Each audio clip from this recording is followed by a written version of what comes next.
Welcome back to Talanoa Tupe. We're here in the studio with Mary Soonaoso Tiumalu. So Mary, we're just reflecting over the break about how formal Pasifika formal wear has made its way into secondary schools and also into sports teams. What do you think about that transition? I think it's awesome.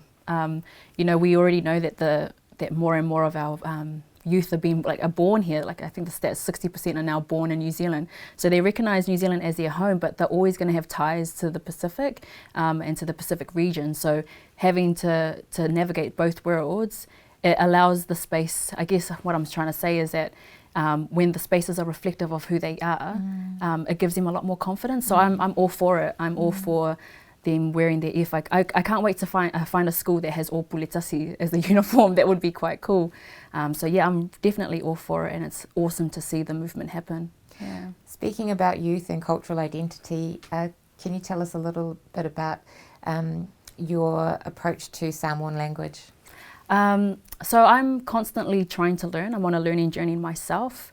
I try and engage as much as I can with things that happen in my family, listening to the matai, and also breaking down sort of perceptions that I've had. An example for it is that when I go to a wedding and I always see the two matai stand up, I think they're asking for money or something like that. But the practicing whaakau, and it's often it's about giving the honour to the family. So for me, learning about that and breaking down what I've once perceived has also opened up the space for me to want to continue learning. And so I do a bit of work for Ngāwhenua Tele, Lawhitanga Mawhauwhau, who runs Samoan language classes, and it's been the most invigorating experience. I hope I said that right.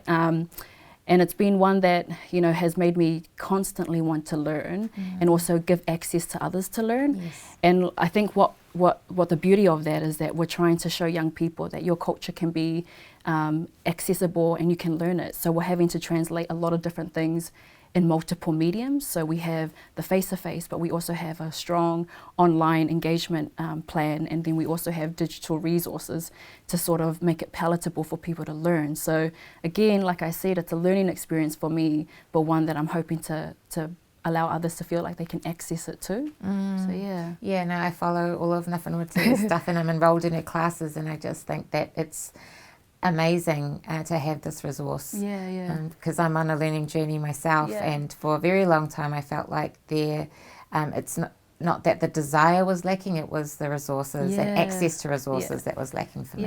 And it's also trying to meet the need for young people. They want to see things instantly, and so how do we teach a practice like whaakau that happens in weddings or situations in a way that is, again, palatable for them and instant? So we're constantly learning. I feel like we're old school, trying to navigate the new school, but when we bring that together, my gosh, like wonders can happen and magic, and it sort of breaks that sort of, I guess, intergenerational gap that we harp on quite a lot about. It's one of the mediums to be able to do that. Yeah.